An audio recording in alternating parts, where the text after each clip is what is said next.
स्वयं प्रभु की वाणी। और कह रहे अथ चेत तुम अहंकारान श्रोष्यसि विनंक्ष्यसि, यदि अहंकार वश मेरी बात नहीं सुनी तो तेरा विनाश हो जाएगा। इसके लिए प्रभु कहते हैं जिसने मेरा आश्रय ले लिया उसको दोनों की तरफ से निश्चिंत हो जाना चाहिए, स्वार्थ और परमार्थ। योगक्षेमम वहाम्यहम, योग भी मैं कराऊंगा और क्षेम भी मैं करूंगा, तुम्हें चिंता नहीं करना। ये नए साल में देखते लोग कैसे न्यू हैप्पी न्यू ईयर और हमारा सब हैप्पी न्यू, हम सब उसी पंक्ति में हैं। हमारे विश्वास में कमी है, हमारे आश्रय में कमी, वो भी वो पूर्ण कर देंगे, वही पूर्ण करेंगे, चिंता मत करो। आप आश्रित होने का अंदर ही अंदर भाव बनाते चले जाओ। दिव्य चमत्कार, कोई नहीं रहेगा आपके आश्रय में। जो आश्रय शब्द है इसमें किसी को नहीं रखेंगे, दुखी मत होना। आपने अगर हमारे प्रभु का आश्रय लिया तो किसी को नहीं रखेंगे, बस शुरू भर होने दो कोई नहीं रह जाएगा भैया। रोना मत क्योंकि ये शुरू हो जाएगा फिर आपका कि वो अब वो भी हमसे मुंह फेर रहे हैं। देखो वो किसी की मान लेना, मान के कह रहे पूरा जीवन हो गया इसी देखते। जहां कहीं लगा है कि चलो कोई, तो दूसरे दिन रंग बदल गया उसका, दूसरे दिन ही रंग बदल गया, फिर आगे नहीं प्रभु आपके सिवा कोई नहीं राधा बाबा कहते हैं कि इनका जलनुआ स्वभाव है, ये दूसरिया नहीं रखते। मतलब प्रेम का शब्द है, बकाया इसमें बड़ा गूढ़ भाव है, ये बड़े कृपालु हैं। हमारा तो स्वभाव है फंसने का, पर ये कहीं फंसने नहीं देते। ये कृपा सिंधु हमें सदैव अपने ही चरण, और होगा पक्का, वो जीवन भर देखते आ रहे, इसलिए हम आपसे कह रहे हैं रोना मत, क्योंकि हमारा स्वभाव पकड़ना किसी न किसी, और जहां किसी को पकड़ा तो शुरू करेंगे, फिर आपको लगेगा इतना भी कृपा नहीं कर सकते, ये इतना भी नहीं कर सकते। वो कृपा ही कर रहे हैं, आपको समझ में नहीं आ रहा, आपके बंधन काट रहे हैं। एक दिन ऐसा आएगा जब आपके हृदय में ना रहेगा गुरु, ना रहेगा चेला, केवल वही होगा अकेला ही अकेला मान लो, नहीं रोना पड़ेगा, हम रोए हैं इसलिए कह रहे, मान लो केवल प्रभु अंदर बैठा लो, कोई नहीं प्रभु के सिवा, बस इतना मानना पड़ेगा। गुरु पितु मातु बंधु को नाही, क्या है उमा राम समहित जग माही, गुरु पितु मातु बंधु, ऐसा ही है मात्र प्रभु। ये सब उन्हीं के पर्यायवाची शब्द हैं, वही बस उन्हीं का आश्रय, दृढ़ता। बहुत चमत्कार है आश्रय में, मान लीजिए स्वयं प्रभु की वाणी। और कह रहे अथ चेत तुम अहंकारान श्रोष्यसि विनंक्ष्यसि, यदि अहंकार वश मेरी बात नहीं सुनी तो तेरा विनाश हो जाएगा। प्रभु का शब्द, अथ चेत तुम अहंकारान न श्रोष्यसि विनंक्ष्यसि, यदि मेरी बात नहीं सुनोगे तो नष्ट हो जाओगे, और मेरी बात सुनोगे तो मत चित्ता सर्व दुर्गाणि मत प्रसादात् तरिष्यति। क्या नहीं हो सकता प्रभु की कृपा से? जब एक पारस साधारण लोहे को सोना बना सकती है, हम तो प्रभु की जाति के हैं, प्रभु की जाति के हैं पक्का। हे प्रभु की जाति के हैं, अच्युत गोत्रीय है, हरिवंश गोत्रीय है, हरिवंश हरि के वंश के हैं। और कोई ये प्रकृति के आकर्षण में आकर आप अपने को भूल गए, अपने को और कुछ मान बैठे, इसलिए आपके ऊपर नियम लागू हो रहा है कि नहा धो के तैयार हो जाओ। नहीं तो आप हरि के हो, वैसे पवित्र हो कि आप कभी अपवित्र नहीं हो सकते हो। चेतन अमल सहज सुख राशि, अमल, आप अमल स्वरूप हो, आप परम पवित्र हो। लौटिए अपने प्रीतम की तरफ, लौटिए। साधन काल में जीवन निर्वाह की भी कोई आप बड़ी से बड़ी समस्या आने पर निराश और हताश मत होना। वो तैयार होके आ रहा है, हर व्यवस्था लेके साथ आ रहा है। योगक्षेमम वहाम्यहम, बैठे रहो। बड़े बड़े चमत्कार भक्तों को अनुभव में आए हैं। गांधी जी के बेटे या भाई जी के पास पत्र आया गीता वाटिका में कि वो अपने परिकर सहित गोरखपुर स्टेशन से निकल रहे हैं और वहीं वो भोजन प्रसाद पाएंगे। आप व्यवस्था कर दीजिए। ऐसा शायद गांधी जी के बेटे का ही या कोई परिकर था ऐसा स्मृति में। तो भाई जी को जब भाई जी ने कहा गाड़ी आने को थोड़ा ही समय रह गया, इस समय में कुछ हो ही नहीं सकता, मतलब कैसे, क्या 15-20 लोगों का भोजन कैसे हो सकता, मतलब कैसे, पत्र तो अभी मिला, अभी गाड़ी आने वाली, कैसे कैसे। बस जहां हुआ कैसे तो बोले ऐसे हरी। बस इतनी बात थी कि इतने में एक खड़खड़ा में, जिसमें घोड़ा गाड़ी होती ना, उसमें लदे हुए पुआ, खीर, मीठा और सब आयो। बोले भाई जी वो उनके यहां आज संत सेवा उत्सव था तो उनका पहले गीता वाटिका जाएगा। तो भाई जी ने तुरंत आदमी बैठा, बोले गोरखपुर स्टेशन ले जाओ। उसी वहां गए और गाड़ी रुकी और सबको पवाया। कैसा विधान उसका, कर तुम अकर तुम अन्यथा कर तुम सर्व समर्थ। कितने ऐसे प्रसंग जीवन में भक्तों के आते हैं जो ये अनुभव कराते हैं कि बात बाद में होती, व्यवस्था पहले होती है। मतलब प्रभु ने बनवाना पहले शुरू कर दिया था प्रसाद पाने की मांग बाद में आई और प्रसाद पहले से तैयार करवा रहे हैं। हमें क्या परवाह, सर्वज्ञ सर्वशक्तिमान वो सब कर लेंगे। दुर्वासा जी को पवाला भी नहीं पड़ा। श्री युधिष्ठिर जी की समस्या का समाधान असाधारण कृपा से हो गया। ऐसे धुले हुए पात्र से शाक का प्रकट होना, उस शाक को जिह्वा पे रखते ही संपूर्ण ब्रह्मांड का तृप्त हो जाना, यह है। दुर्वासा जी का वरदान मांग लो लेकिन भोजन की बात मत कहो। सुनो, हमारे प्रभु बहुत सामर्थ्यशाली। विश्वास करके अपने आप को एक जन्म छोड़ दो, दिया प्रभु। अब हर समस्या में तुम्हें प्रभु की तरफ देखना होगा। किसी और से समस्या का समाधान मत चाहना, मत बताना।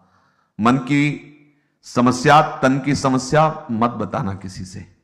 रहीमन मन की मन व्यथा रखिए मन में गोए, सुनी इठलई हैं लोग सब बाट न ले है कोई। मत बताना, जानने वाले जान रहे हैं। और आपको अगर उपहास कराना है, सहाना है, तो हम राजी आपसे ही होंगे। बस आप ही जाने, दूसरा नहीं। वो जान जाएंगे, वो जानी जान है, वो सब जान रहे हैं और जान जाएंगे। और आप महाआनंद में होंगे, आपकी एकांतिक निष्ठा पुष्ट होगी। ये विश्वास कर लो, आपकी श्रद्धा को कभी वो नष्ट नहीं होने देंगे। ये जरूर है कि आपकी श्रद्धा इतनी बलवान हो जाए कि भारी से भारी प्रतिकूलता दिखाई देने पर भी हिले ना। ये बहुत सीधा मार्ग वर्णन हो रहा है, बहुत सीधा। सब नियम कानूनों से एक अलग एक कानून है, त्यज लोक धर्मान। त्यज लोक धर्मान का सिद्धांत चल रहा है। परमार्थिक साधन में विघ्न बाधाएं अनेक प्रकार की आती हैं। पहले तो कह रहे जीवन काल में, जीवन निर्वाह में शरीर रोग आदि की और भी कई बाधाएं आ सकती हैं। आप घबराना मत, विचलित मत होना। आ सकती है, ऐसा नहीं कि जुकाम होगा ही नहीं। भगवत आश्रित हो गए अब जुकाम नहीं होगा, ऐसा नहीं हो सकता। आज से ही हो जाए, ऐसा है उसका। हो सकता है आज से ही तुम्हें विघ्न दिखाई देने लगे, आप डरना नहीं। किसी भी विघ्न बाधा को नष्ट करने के लिए कृपा कवच लग चुका आपके ऊपर। विश्वास कर लो, अब कोई विघ्न बाधा आपको परास्त नहीं, कृपा कवच लगा हुआ है। और परमार्थिक साधन में भी, ये तो व्यवहारिक बाहर की बात, शरीर रोग ग्रसित बाहर आदि आदि। परमार्थिक साधन में विघ्न बाधाओं के आने की बात हो सकती है। आंतरिक काम क्रोध आदि और भी बहुत सी बाधाएं, वो जो भगवत प्राप्ति में बाधक भाव प्रकट करके साधक को भ्रष्ट कर देती हैं। इसके लिए प्रभु कहते हैं जिसने मेरा आश्रय ले लिया उसको दोनों की तरफ से निश्चिंत हो जाना चाहिए, स्वार्थ और परमार्थ। योगक्षेमम वहाम्यहम, योग भी मैं कराऊंगा और क्षेम भी मैं करूंगा, तुम्हें चिंता नहीं करना। अपनी कृपा से आज से मैं तुम्हारा भार लेता हूं, तुम्हारी साधना संपूर्ण मैं करूंगा, बाहर और भीतरी सारी बाधाएं दूर मैं करूंगा, और साधन के द्वारा प्राप्त होने वाली बड़ी बड़ी स्थितियां मैं प्रदान करूंगा। यह विश्राम भूमि। आप जो चाहो साधन करा लो, आप जो चाहो स्थिति दे दो, आप जैसा चाहो। आज से आपकी शरण में हूं। रोज अपने ऐसे करते हैं, रोज हो रहे हैं ना, रोज नए नए होते हैं, नया साल तो आज नए साल में होते हैं। हाँ, नयो नेह नवरंग नयोर। ये सुनो, देखो लोग उत्साहित हैं, बोले साल नया आया तो इसमें उत्साहित है। हमारा तो सब कुछ नया है।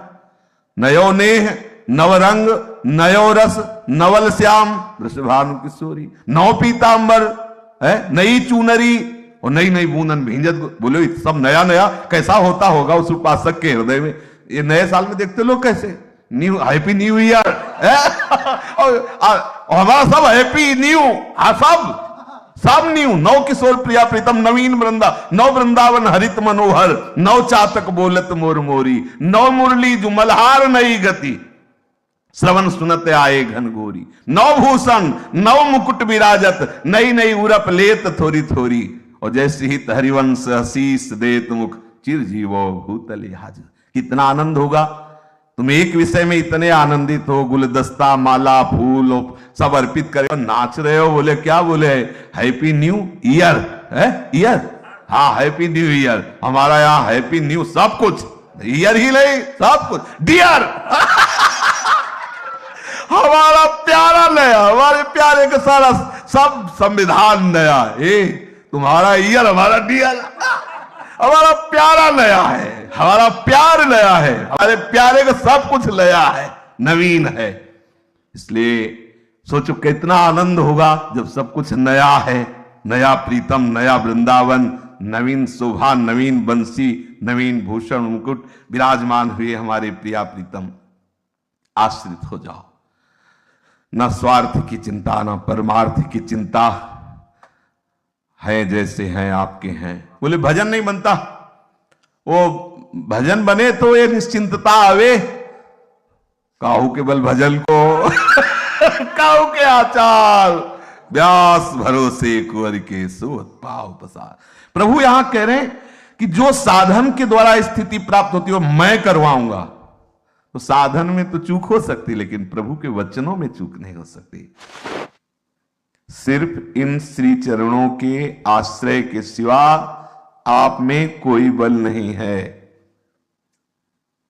किसी से कोई भी आस करेंगे तो आपका परिहास ही होगा, ये बात समझना होगा।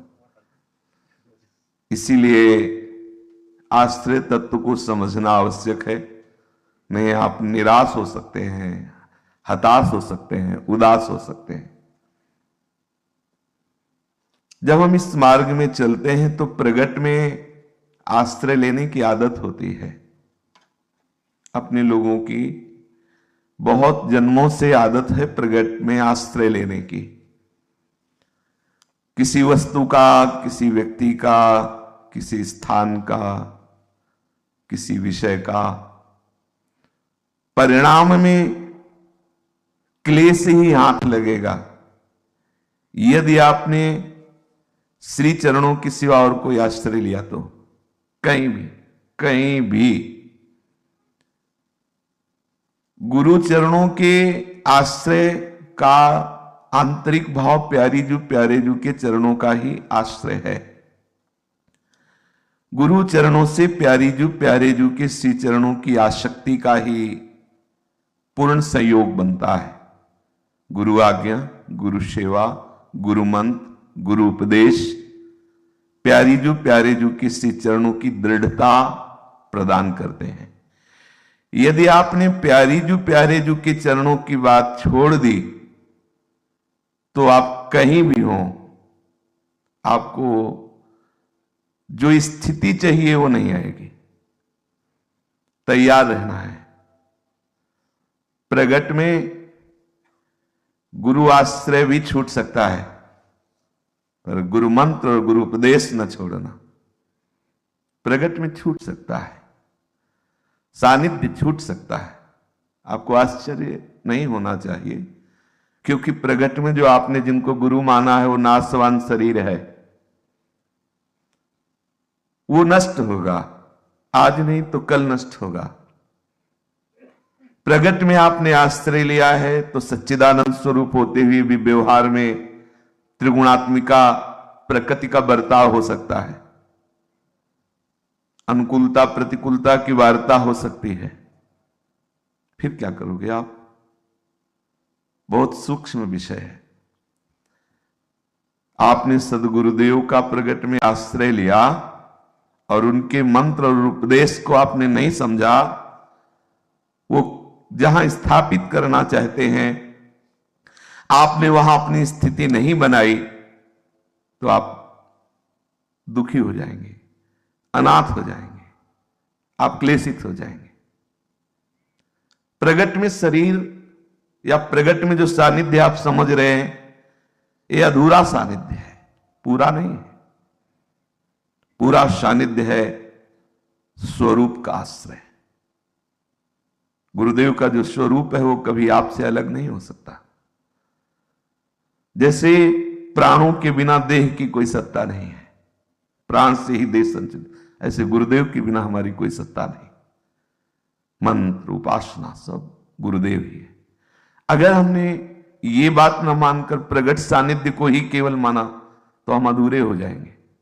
ये शरीर हटने पर या गुरुदेव का प्रगट शरीर हटने पर आपको ऐसा लगेगा कि आज हम अधूरे हो गए, अनाथ हो गए। या गुरुदेव प्रगट लीला में आपको अलग कर दें तो आपको लगेगा कि अब मैं असहाय हो गया, अब हमारा उपासना ही नहीं बची, गुरुदेव ने अलग कर दिया। इसीलिए कह रहे हैं बड़ी सूक्ष्मता से समझो, श्यामा श्याम के आश्रय में अपने आप को कर दो। गुरुदेव प्रगट से अलग हो जाएंगे पर आपसे अलग नहीं हो सकते यदि आपने श्री जी के श्री चरणों का आश्रय लिया है तो। समझ पा रहे हो ये बात हमारी, या कोई प्रश्न है इसमें? इसलिए कि इसे समझना जरूरी है। ये जो प्रगट में आप देख रहे हैं सदा नहीं चलेगा, सदा नहीं चला है किसी का, सदा नहीं चल सकता है। ये एक माया के काल में ऐसा हो रहा है, तो कभी ऐसा काल आएगा कि नहीं होगा, फिर आप क्या करोगे? प्रगट में सामने आपके हमारा आपका मिलन है या किसी का मिलन, ये सदैव नहीं चलेगा, नहीं चलेगा। ये विनाश भूमि है, मृत्यु लोक है, या कोई सदैव साथ नहीं रहता, फिर क्या करोगे? इसलिए आश्रय केवल श्यामा श्याम का। गुरुदेव श्यामा श्याम है और वो त्रिकाल हैं। ये रूप बाहर से जो हम देखते हैं पांच भौतिक रूप, ये अंतर ध्यान होगा, किसी का भी हो। यद्यपि श्री भगवान का चिदानंद में बपू होता है, पर लीला में जब प्रकट होते हैं तो वो भी अंतर ध्यान ही होते हैं। सर्वत्र होते हुए प्रकट होने की लीला करते हैं तो सर्वत्र होते हुए भी अंतर्ध्यान होने की भी लीला करते हैं ना। ऐसे आपको कच्चे नहीं बनना, नहीं तो दुखी होना पड़ेगा। कुछ बातें अनुभव की होती है। मंत्र और उपासना के सिवा अन्य आश्रय अगर प्रगट में भी लिया तो आपको दुखी होना पड़ेगा। प्रगट में या प्रकट में केवल श्री जी का आश्रय, केवल। तो बीच में ये शरीर मिला है और बीच में ये चला जाएगा। गुरुदेव अप्रकट रूप से आपको प्यार कर रहे थे, कर रहे हैं, करते रहेंगे।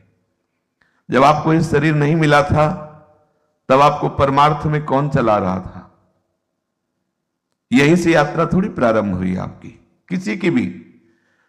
छोटी से छोटी भी परमार्थ की वृत्ति या बड़ी से बड़ी स्थिति केवल केवल गुरुदेव की कृपा से आती है। तो आपको प्रगट वपु गुरुदेव कितने दिनों से मिले हैं, लेकिन आपके अंदर परमार्थ का सृजन कब से शुरू है आपको भी पता नहीं होगा। परमार्थ का सृजन किस जन्म से चल रहा है, किस तिथि तारीख से चल रहा है, कब से चल रहा है, यह केवल गुरुदेव को पता है। कौन गुरुदेव? जो अखंड मंडलाकारम व्याप्तम एन चराचरम। देखो, केवल कोरी भावुकता की बातों में स्थिति नहीं आती। इसीलिए ज्ञान के साथ विज्ञान शब्द है। विज्ञान मतलब अनुभव। इसको अच्छे से समझ लीजिए। जब प्रगट में गुरुदेव नहीं मिले थे तब भी आपको परमार्थ में कोई चला रहा था, कोई घसीट रहा था। प्रगट में जितने दिनों की आवश्यकता है उतने दिनों तक वही अव्यक्त सत्ता रूप धारण करेगी, और जिस दिन उसकी इच्छा हुई उस दिन वो अपने रूप को समेट लेगी, पर वो आपका साथ नहीं छोड़ेगी। वो वैसे ही आपको बढ़ाती रहेगी। उसको अगर आवश्यकता पड़ी तो दूसरा रूप धारण कर लेगी। वो सत्ता है। ये हम आपको हृदय की बात समझाना चाहते कि गुरु एक सत्ता है, गुरु की व्यक्ति नहीं है। कभी व्यक्ति का आश्रय मत ले लेना, कभी व्यक्ति के भरोसे मत हो जाना, कभी व्यक्ति से प्यार मत कर बैठना, नहीं तो धोखे में हो जाओगे। ये जो एक दूसरे को देख करके हम आश्रित हो रहे हैं, ये माया का नाटक है, ये माया का पर्दा है जो तुम देख रहे हो। ये टिकाऊ चीज नहीं है, ये नाशवान है। एक क्षण में इसका रंग बदल जाएगा, एक क्षण में इसकी दुर्गति हो जाएगी।